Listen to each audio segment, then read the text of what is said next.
Okay, some important concept, value types and reference types. Now, we have this warrior class inheriting from this character class. We don't care about most of this, but for those who haven't watched the videos, we create some public static void change values. We expect a warrior, and we are going to change the hit points to 990, let's say.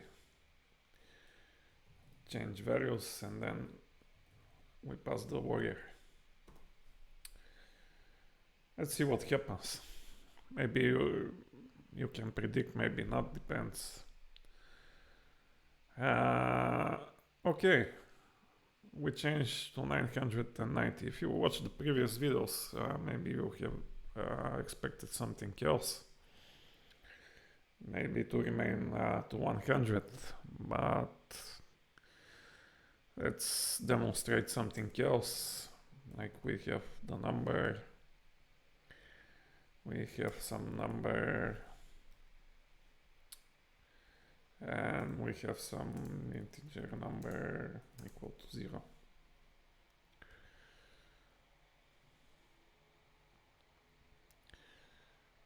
This is 0, but this is 990. Okay, let's modify it again, the number to, let's say, 100.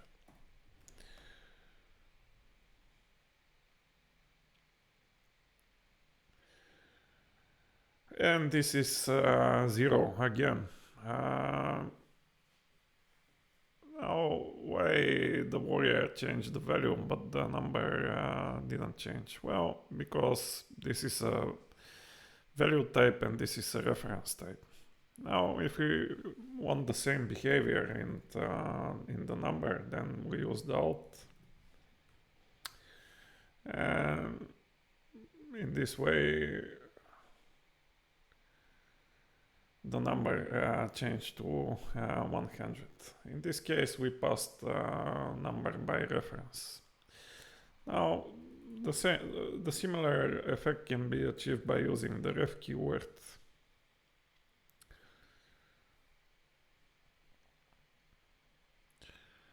But there is a small difference that if I remove the initialization,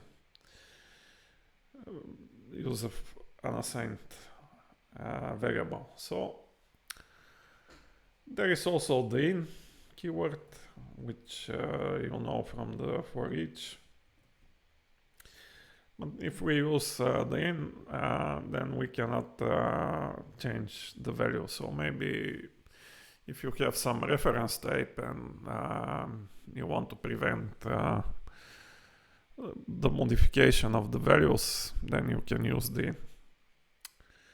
Okay, let's try to see what's going on. Now, C# hates most of this stuff, but there is C++ and maybe I can use it as an example. In C++ you have some integer a equals to 1, then we have integer b equals to a, and in this case b is equal to 1. But there is something called in C++ the reference operator, and if we use this will give us the memory address. You know, programming languages, variables are stored somewhere in the memory, and they have some memory address. Of course, this is not a real memory address, but this is like for convenience sake. And then if I have something like integer e, and this is a pointer, and then we can have something like this. So now E is basically pointing to this memory address.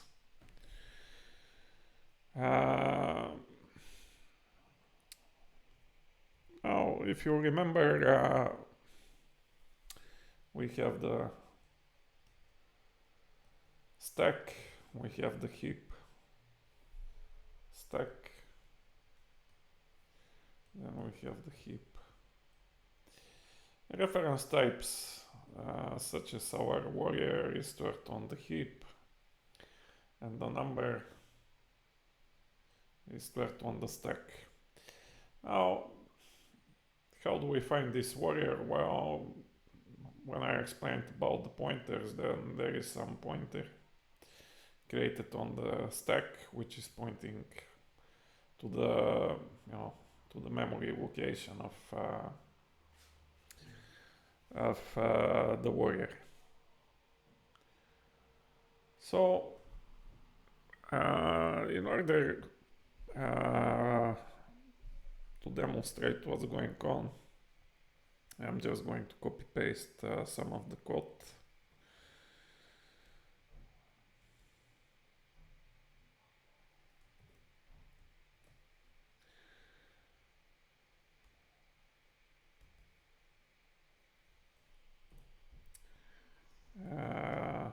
Maybe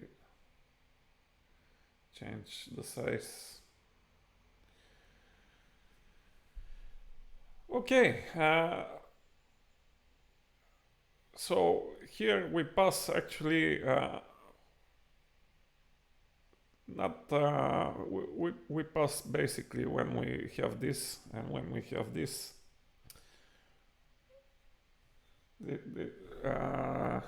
I have to switch to the brush.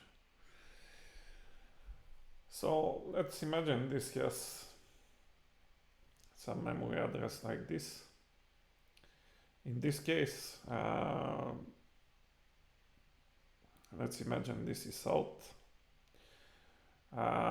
We are passing here basically the address. So we are manipulating here what's inside the address. But if we eliminate these keywords, then what's going on here? Well, we are creating some copy of number, and we are passing this copy here. So actually this is sort of the difference between passing by reference, passing by value. And in one case, we have something like A pointing to some memory address like 22, and then we have something like 1. Then this will be 1. If we change, same address, but then change this to 2, then this will be reflected here as well. In the other case, this is not the case. So you might wonder, okay, but this is quite confusing, and why this is done in such a way? Well, creating variables is a bit expensive, creating objects in the memory. You need to relocate. When you free up space, you have some memory fragmentation and stuff like this. So pointers, in essence, save some memory, because in this case the integer might be quite small, but if you have some object which is quite big, it might take some big memory, and creating a copy of this object might be quite expensive, because this object might have 20 properties, or I don't know, but creating a copy of this object is also resource heavy. If you create 100 copies, then you're going to take quite a lot of memory. But creating pointers to this object, several pointers, this is not so expensive. And this is why pointers are used. Now you can use pointers in C# as well, but you have to search for strict mode and how to enable, disable strict mode. I urge you not to do this, but this is just some extra knowledge. And I hope you are able to understand the difference between passing by reference by value. And I will not go much deeper into this subject. And I think that's all for now. And as always, thanks for watching.